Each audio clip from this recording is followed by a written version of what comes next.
তাহলে যেদিকে ঈমান না থাকে অর্থাৎ কিভাবে ঈমান চলে যায় সেই নগুলো কোরআনে আছে না নাই? আল্লাহর আইনের বিরুদ্ধে দাঁড়ালে ঈমান চলে যাবে।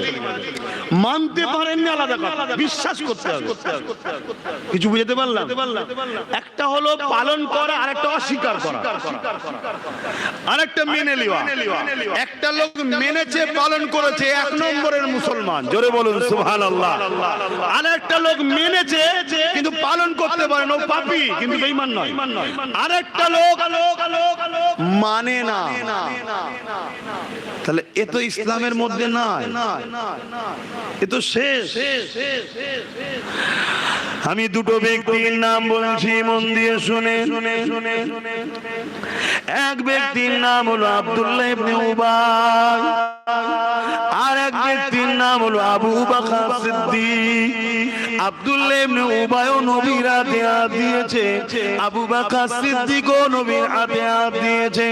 আব্দুল্লাহ ইবনে উবাইও নবীর পিছনে নামাজ পড়ছে, আবু বকর সিদ্দিকও নবীকে ইক্তেদা করে নামাজ পড়ছে।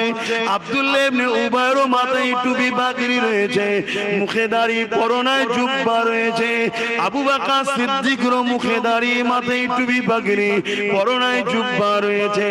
আমার রাসূলুল্লাহ হজে যাচ্ছে, আব্দুল্লাহ ইবনে উবাইও নবীর সাথে রয়েছে, আবু বকর সিদ্দিকও নবীর সাথে রয়েছে। আমার রাসূলুল্লাহ জিহাদে যাচ্ছে, আবু বকর সিদ্দিকও রয়েছে, আব্দুল্লাহ ইবনে উবাইও রয়েছে।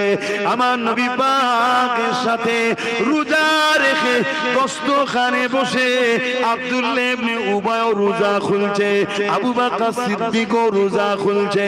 আমার নবী কোরআনের তালিম দিচ্ছে, ওই তালিম ওয়াজের মাহফিলে আবু বকর সিদ্দিকও বসে আছে, আব্দুল্লাহ ইবনে উবাইও বসে আছে।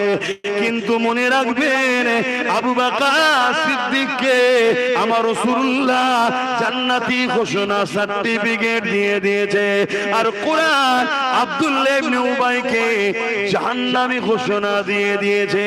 এর কারণটা কি? হযরত আবু বকর সিদ্দিক বলেছিলেন, ওর যা আছে আমি আবু বকরের তাই আছে, কিন্তু আমার যা আছে ওর তা নাই। কি ওর আছে আপনার নাই, আপনার আছে আপনার আছে ওর নাই।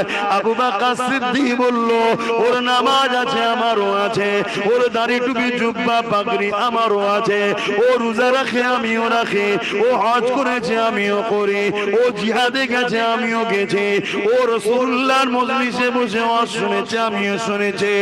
এই দিক দিয়ে ওর যা আছে আমারও তাই আছে, কিন্তু আমার সিনার মধ্যে মুহাম্মদ রাসূলের প্রেম ও আদব আছে।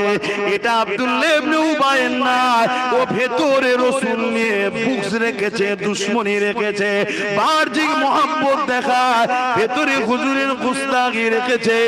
এই জন্য আল্লাহ ওকে মুনাফিক জাহান্নামী, আর আমার ঈমানের কারণে আল্লাহ পাক জান্নাতি বানিয়েছে।